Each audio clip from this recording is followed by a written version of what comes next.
àdúrà ni ó wù wọ́n bẹ́ẹ̀ ṣùgbọ́n ọlọ́run á kàn máa sọ pé àwọn tó bá yájú ẹ lọ ń kọ́ àwọn tó bá yájú ẹ lọ ń kọ́ báwọn ti fẹ́ nu ló fi jásí pé ó ń dùn wọ́n gán kò sẹ́ni tí ó fẹ́ nu náà àwọn tí wọ́n jọ̀gàn torí mi mo lò gbogbo lónìí mi ìlàrò ni mi sì fi máa mú láàrò ọlọ́run á bẹ̀ ọ́ ń tà fi dí ẹ̀dùn ọkàn fún ni nídùnnú bá a ṣe bàbá ẹ̀ mọ́. ما شاء الله شفني بقوانا آمين لا إله إلا الله محمد رسول الله صلى الله عليه وسلم بسم الله الإله بسم الله الرحمن الرحيم الإله بقريش إلى به القيادة الشتاء والصيف فليعبد رب هذا البيت الذي أتاهم من جوع وآمنهم من خوف. أشوف تروفون باي ماما تنكوكوا أتروب بفون كبيسي لارونا torí kábíyèsí ìlàrúnà gbọ̀ngbọ̀ngbọ̀n ní kan lọ́rọ̀ ni kábíyèsí àwọn àmì tí wọ́n ti ń fìlì bákan lọ́rọ̀ wáyé pé ògógó ìkànnú ẹ̀fọ́ hà mi ìkànnú ẹni ó gbórúkọ ìlú mi lọ kárí ayé ọlọ́run àbẹ̀wọ́ báwa rọ kábíyèsí bá rọ wọn lójú ọlọ́run bá rọ wọn lójú bá mú ọkàn wọlé ọlọ́run Kùránì àwọn abẹ lọ́hùn ògo tí ó tún máa tàn báyìí ní indọ́sírì ẹ̀yìn òṣèré tí ó tún jọmọ̀ láàrò ọlọ́run tó bá wa yọ ọ́ tó bá ti wà ń bẹ̀ tẹ́lẹ̀ ọlọ́ba gbórúkọ ẹ̀ ga kòrónà tún máa sọ pé ìlàrò ni mí ọmọ ìlàrò tí ó tún ní ògo bẹ́ẹ̀ ọlọ́run tún bá yọ ní dẹ́sù yìí Allahul Qur'an la hawla wala quwwata illa billahil aliyyil azim amina. mo kí wa níbi gbogbo yòówù tí a bá ti ń wo ìkànnì BBC News Yorùbá. Èyí ni ibi ayẹyẹ àkànṣe àdúrà fún olóògbé Alhaji Taiwo Hassan Ogogo tó ń wáyé ní ìlú Ìláró. Ìlànà ẹ̀sìn mùsùlùmí pẹ̀lú àdúrà òun náà ni à ń gbọ́ tí wọ́n ń ṣe ní ilé rẹ̀ ní ìlú Ìláró yìí. Ní gbogbo yòówù tí ẹ bá ti ń gbọ́ wa tàbí tí ẹ ti ń wò wá ìkànnì BBC News Yorùbá òun náà ni àwa tí a ti ń mú tó yín nípa ìlànà ẹ̀sìn mùsùlùmí tí wọ́n fi ń ṣe àdúrà fún olóògbé Alhaji Taiwo Hassan tí gbogbo ayé mọ̀ sí Ogogo. Allah astaghfirullah Allah astaghfirullah Allah astaghfirullah Allah astaghfirullah Allah astaghfirullah Allah astaghfirullah Allah astaghfirullah Allah astaghfirullah Allah astaghfirullah Allah astaghfirullah Allah astaghfirullah Allah astaghfirullah Allah astaghfirullah Allah astaghfirullah Allah astaghfirullah Allah astaghfirullah Allah astaghfirullah Allah astaghfirullah astaghfirullah Allah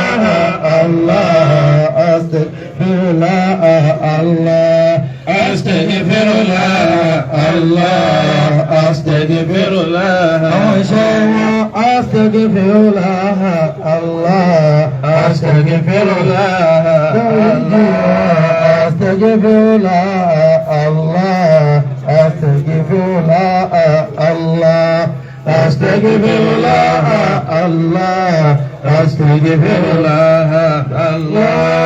astaghfirullah Allah astaghfirullah Allah astaghfirullah Allah astaghfirullah Allah astaghfirullah Allah astaghfirullah Allah astaghfirullah Allah astaghfirullah Allah astaghfirullah Allah astaghfirullah Allah astaghfirullah Allah astaghfirullah Allah astaghfirullah Allah astaghfirullah Allah astaghfirullah inna Allaha ghafurur rahim. Istighfaru àkọ́kọ́ tí a kọ́ ṣe yìí òun náà ni pé ẹ̀dá ò lè lo ayé tá a wà ń bẹ̀ yìí kó wá sọ pé òun yege Muhammad hadafusahu kabza Ànábì wa Muhammad ló sọ bẹ́ẹ̀. Ó ní tẹ́ bá rí ẹnìkan tí wọ́n ń pè lẹ́ni rí kó wá fọwọ́ gbá aya rẹ̀ pé bẹ́ẹ̀ ti rí àwa yìí saint ni wá, àwa ò fara gbá nǹkan ayé yìí kọ́. Àwọn màláíkà gan ti kọ́kọ́ ṣàlàyé nínú ìmọ́lẹ̀ tí wọ́n wà tí wọ́n ní gbogbo ìmọ̀. Ìpẹ́ sáwọn tó fẹ́ dání ó ṣe bàjẹ́ lórílẹ̀, ó ṣe tó kù díẹ̀ káàtó. Àwọn ẹ̀dá yẹn náà wá ní Ọlọ́run mú lérí ẹ̀ṣẹ̀. Ọ̀rọ̀ tá màláíkà dẹ̀ sọ́njọ́ kìíní àná ó ṣẹlẹ̀ wa lórí. Látara bẹ́ẹ̀ gbogbo ẹ̀ṣẹ̀ èyí tí Alhaji wa Hasan Aiwo Ògògó tí wọ́n ṣẹ̀ nígbà tí wọ́n bẹ láyé àtèyí tí wọ́n ṣẹ̀ sí wọn lọ́rùn tí wọ́n lè yí padà pé ókè wọ́n lè mi ni èmi náà ni. Ọlọ́run a bẹ̀ ọ́ dákun bá gbàgbọ́ wọn. Èyí tó tún wá tẹ̀lé nínú istighfaru tí a ṣe òun náà ni ẹ̀ṣẹ̀ tí tọ̀ràn péjá sí pé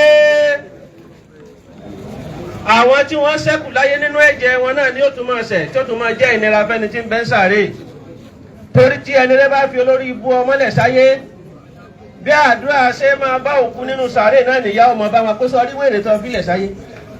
Ọlọ́run á bẹ̀bẹ̀ istighfaru èyí tá a fẹ́ ṣe yìí, gbogbo ohun tí a bá ṣe nínú ètò yìí àti lẹ́yìn ètò yìí, àforíjì ní kọjú kó máa jẹ́ fún bàbá wa Táíwò Hasan Ògògó. Àmín. Ọlọ́run sẹ́lá Ànábì wa Muhammad Sallallahu alaihi wasallam. la hawla wala quwwata. Istighfaru náà látún ṣe kí Ọlọ́run kó dákùnkú bá gbàgbọ́ wọn. Astaghfirullah Allah. Astaghfirullah Allah. Astaghfirullah Allah. Astaghfirullah Allah. Astaghfirullah Allah. Astaghfirullah Allah. Astaghfirullah Allah. Astaghfirullah Allah. Astaghfirullah Allah. Astaghfirullah Allah. Astaghfirullah Allah.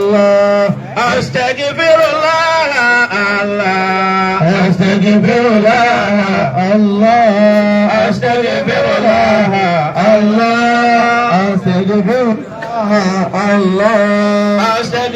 Astaghfirullah Allah. Astaghfirullah Allah. Astaghfirullah Allah. Astaghfirullah Allah. Astaghfirullah Allah.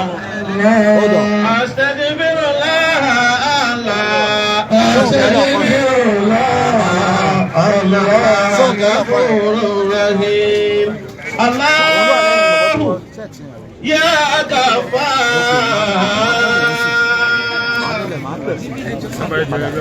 Allahu ya Ghaffar Eghfir li abdika Táíwò Ògògó. Allahu ya Ghaffar. Allahu ya Ghaffar Eghfir li abdika Táíwò Ògògó. Eghfir li abdika Táíwò Ògògó.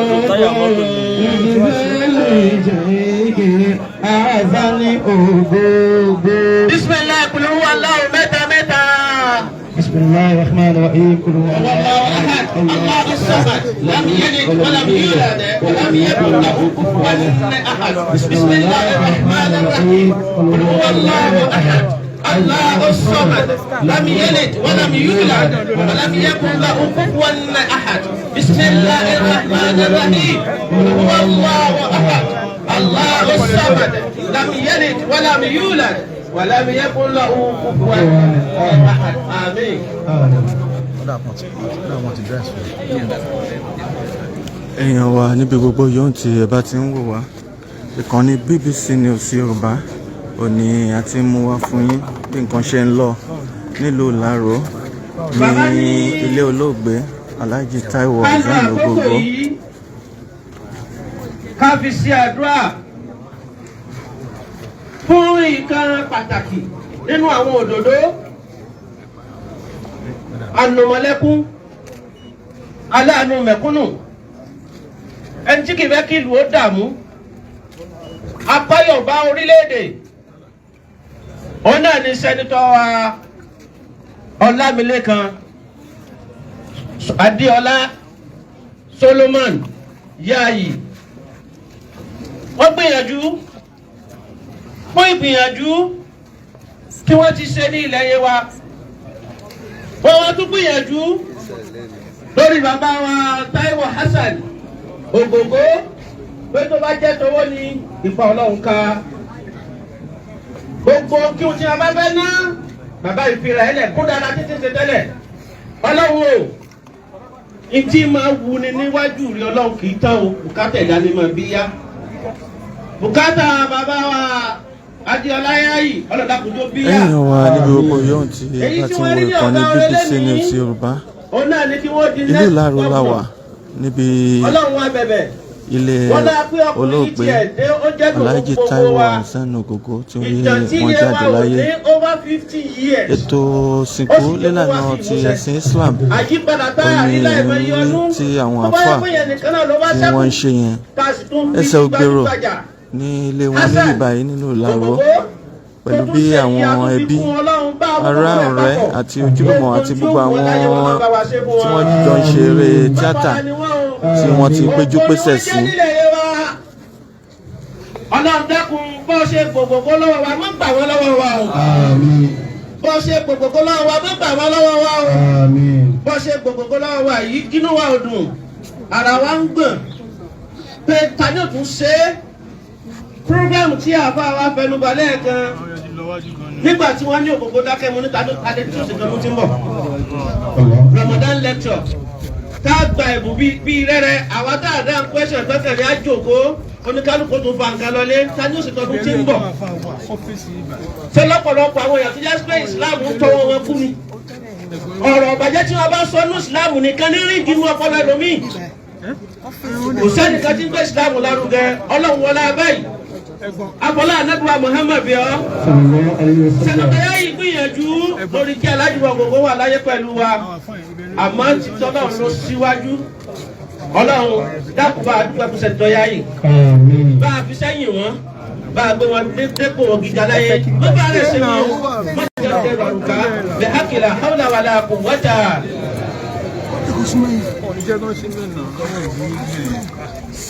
ìkànnì BBC News Yorùbá ní ẹ tí ń wò wá ilé Alhaji Taiwo Hassan Ogogo tí wọ́n jáde láyé ìlànà Ogogo nílànà ẹ̀sìn Islam ò ní ẹ̀ ń wò lójú ìwòran yìí àwọn àfà ní ìpínlẹ̀ Ògùn àti lórílẹ̀‐èdè Nàìjíríà wọ́n ti wà níbí bákan náà àwọn tí wọ́n ti jọ ń ṣe eré tíátà lóríṣiríṣi àwọn náà ti pèsè síbí báyìí ìlú Ìláró la wà ní ilé olóògbé Alhaji Taiwo Hassan Ogogo tí wọ́n jáde láyé ní àná láìpẹ́ láì jìnnà nísìnyí àwọn mùsùlùmí àwọn àfà wọn bẹ̀rẹ̀ sí ní kírun sí wọn lára nígbà tí wọ́n bá gbé wọn jáde àkànṣe àdúrà ni wọ́n sì ń ṣe lọ́wọ́lọ́wọ́ báyìí ní ilé mọ̀lẹ́bí wọn tó wà ní Ìláró. ètò mi àlùwàlá ti wà níta ká ṣàlùwàlá ká tó máa lọ sí pavilion. gbogbo wa yìí pátá láti tẹ̀lé Alhaji Ogogo dé pavilion. ọ̀rọ̀ náà ò fẹ́ kẹ́ni kan kó lọ dúró de wá lọ́hùn ẹgbẹ́ dáadáa o wọ́n ní ká tẹ̀lé wọn lẹ́yìn tí gbọ́dọ̀ máa lọ. pẹ̀lú gbólóhùn la ilaha illallah la ilaha illallah la ilaha illallah. bàbá wa wàkíyì mùsùlùmí ní fún gbogbo ilẹ̀ Yorùbá kọ́mọ àbọ̀ ẹ̀dùn àǹdẹ̀ta bàbá nìkan àti bàbá wa pírẹsidẹ́ǹtì nìkan ẹ̀dá gbogbo ẹ̀yà fún àwọn ẹja dúró ẹ̀dá gbogbo ẹ̀yà. wọ́n ní ká bá sì dúró náà. bàbá wa kí ló ṣàdúrà nísìnyí tọ́ba sọ̀kalẹ̀ bàbá pírẹsidẹ́ǹtì ló ti ṣàdúrà sí i. اللهم صل على سيدنا ومولانا محمد وعلى آله وصحبه ẹni bá ẹjọ́ náà nǹkan ṣe ìpínlẹ̀ Ògùn tí wọ́n ń ṣe ìpínlẹ̀ Ògùn nìkan ni nǹkan ṣe ní Ìlaró. Bá a bá tún wá ń sọ ẹ́ pé ṣé ní Ìlaró nìkan ni nǹkan ṣe ẹgbẹ́ onítíátà. Bá a bá sọ ẹ́ pé ẹgbẹ́ onítíátà ni nǹkan ṣe àwa mùsùlùmí. Nítorí pé nínú ẹni tí máa ń jẹ́ kí wọ́n mọ irú ẹ̀sìn tó ń sìn nínú eré tíátà Ògògó ni. Nínú ẹni tí máa ń júwe bí wọ́n ti bí òun wípé ilé eré lòun ti wá nínú tíátà Ògògó ni. Nínú ẹni tí máa ń fi ìwà ẹ̀ hàn wípé ìwà ọmọlúwàbí ń bẹ lára mi Ògògó ni. Mo sọ ìwà ọmọlúwàbí nù nínú tíátà ṣíṣe, kò sọ ẹ̀sìn nù nínú tíátà ṣíṣe, kò sọ ẹbí nù nínú tíátà ṣíṣe, kò sọ ìlú nù nínú tíátà ṣíṣe. Walibaqiyatun saliyatun khairu inda rabbika sawaban wa khairun hamadan. Ǹjẹ́ ó padà ṣẹ́kù kémi àti ẹ alọ́gọ́rùn-ún 5 ọdún láyé, alọ́gọ́rùn-ún 3 ọdún láyé, alọ́mẹ́rin láyé, báwo ni lágbájá ṣe rí? Irú èèyàn wo ni? Èèyàn rí ni? Èèyàn tí ó lè kú táwọn èèyàn máa sunkún ni àbí èèyàn tí ó kú táwọn èèyàn máa rẹ́rìn? Ọlọ́run abẹ́ ni o. Èyí ń tá a mọ̀ ni wípé a rí dáadáa ẹ̀, a sì rí ẹ̀sìn lára ẹ̀. Èyí tó ṣe nínú Ramadan àbí yìí tí máa ń ṣe òun náà ni àwọn èèyàn ń wú yẹn. Ìyẹn ni kọ́kọ́ ó wà nínú àárẹ̀ yìí ṣe lọ́wọ́. Ó ní mo fẹ́ tún lé bàbá mi kọ́. Bàbá wa Ìmáàmù Ìlaró, mo fẹ́ sẹ́ǹdì owó sákàǹtì yìí o. Ó dẹ̀ sẹ́ǹdì 25 million síbẹ̀. Ó ní mo fẹ́ ṣe jù bẹ́ẹ̀ lọ àmọ́ àárẹ̀ tó ń ṣẹlẹ̀ yìí mọ tí ó máa mú wá yìí sì fẹ́ kọ́ wọ́n fi mí gba báárà yìí sì fẹ́ gba báárà lọ́dọ̀ ẹnìkan. Bàbá Ìmáàmù Ìlaró tó wá sẹ́ǹdì owó sí lọ́dọ̀ ó jẹ́ alámọ̀ọ́nà. Bàbá náà wá pè yí tó jẹ́ náà àbúrò ẹ̀ pé ẹ̀gbọ́n ẹ̀ fi báyìí sí mi lọ́wọ́ ọlọ́sọ bẹ́ẹ̀ fi mi hàn. Alámọ̀ọ́nà lẹni tó rí ẹni rí, alámọ̀ọ́nà lẹni tó sẹ́ǹdì ó sí lọ́wọ́. Ọ̀pọ̀ àfáà mi ìtàn bá sẹ́ǹdì ó sákàǹtì ẹ̀ bẹ́ẹ̀ ni ẹ ò ṣe ní rántí tẹ́ni tí wọ́n sọ fún òní rántí ni. Mo kí bàbá Ìmáàmù Ìlaró tí nǹkan ṣe, mo kí wọn ṣé wa Muhammadu Tajudeen Mustapha Adéwùmí, mo kí mo tuntun yín kí. Irú eléyìí má jẹ́ ó kù mọ́ lù Ìlaró, má jẹ́ ó kù mọ́ nílẹ̀ ayé wa, má jẹ́ ó kù mọ́ nípínlẹ̀ Ògùn. Ẹ̀kọ́ pàtàkì ó ṣeé ṣe káyé àti sọ̀rọ̀ má sí mọ́ tá a bá ti sálámà sókù kí kálukú máa lọ bí tó ti ń wá. Mo fẹ́ gba gbogbo àwa dókítọ̀ ọ̀pọ̀ èèyàn là ń pa. Ìbáàjẹ́ abánísì ni o, ìbáàjẹ́ abà ni o, ìbáàjẹ́ àwa dókítọ̀ olóyìnbó ni. Ọ̀pọ̀ èèyàn láti fi ìpayà pa ọ̀pọ̀ èèyàn. Ẹjẹ́ Musa bùkọ́ wa ẹnìkan ṣàárẹ̀ nínú àwọn èèyàn wa, wọ́n wá ń sọ fún wọn fò òyìnbó sọ kò lẹ́wọ̀n ọ̀dẹ̀mọ̀ pé ó kó òyìnbó. Wọ́n wá ní á bóyá làwọn lè rí sí torí àwọn máa bu àwọn bì kan, àwọn máa rí sí bì kan ní. Ìjọ náà ló ń tọ̀ wọn kò ti ní treatment ò ti dúró lára ẹ̀ mọ́. Gbogbo ẹ̀yin dókítọ̀ tẹ̀ ń wò èèyàn sàn, Ọlọ́run ní máa ń wò èèyàn sàn, ẹ̀ ń gbìyànjú ni. Ẹ yé máa sọ gbólóhùn tí ó gba aláàárẹ̀ tí ó fún ní ṣọ́ọ̀kì, ẹ̀yẹ máa sọ lójú ẹ̀ mọ́. Ìyẹn bẹ́ẹ̀ ẹlẹ́ẹ̀kejì nínú ẹ̀ gbogbo àwọn tá à ń polówó ògùn lórí rédíò lórí tẹlifíṣọ̀n kí mùsùlùmí kan ti máa ń tún un. Èmi tí mo bá sọ̀rọ̀ yìí nígbà tí mo ti gbọ́ tàbá àtọ́rò lọ́bẹ̀ òun padà dé láì ìdáhùn lẹ́bí òdòdó fún ọ̀fẹ́ ọ̀rẹ́ láti dáhùn ní Yorùbá tó.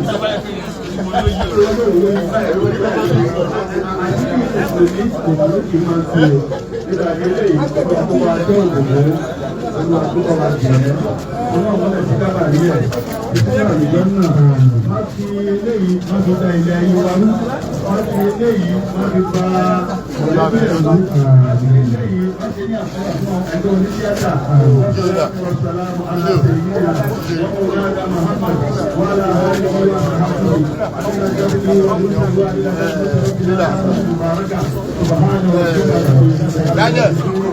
Daniel.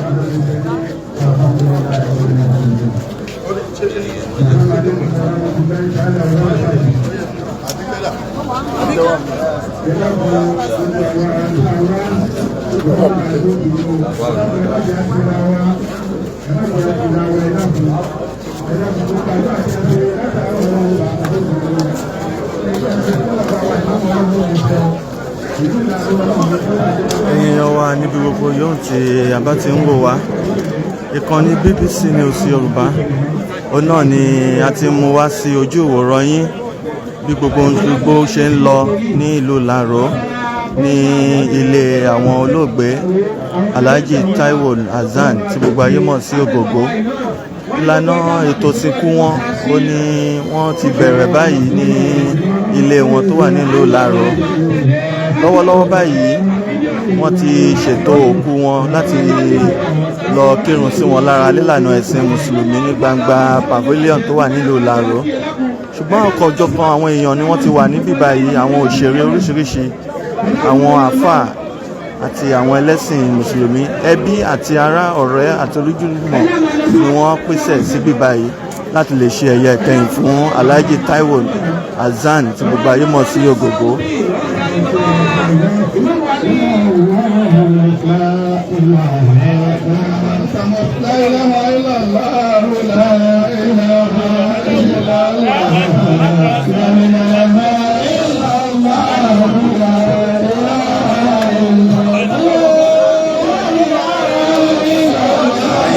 Nílé òkú Alhaji Taiwo Hassan Ògògó òun náà ni wọ́n ń gbé jáde yìí láti inú ilé wọn kó tó di pé wọ́n máa lọ kírun sí wọn lára.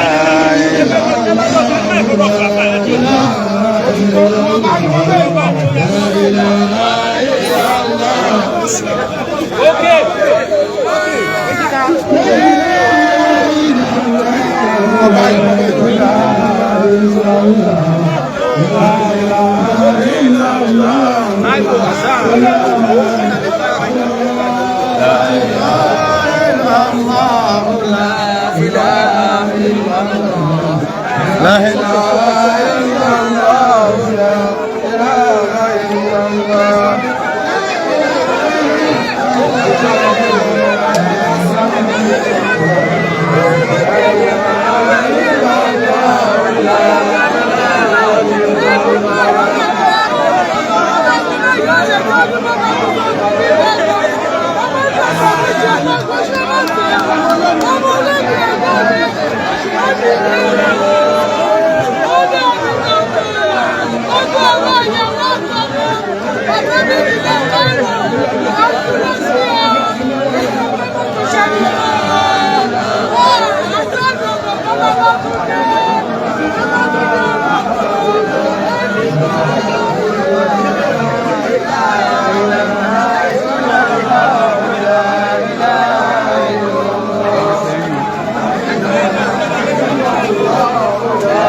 الله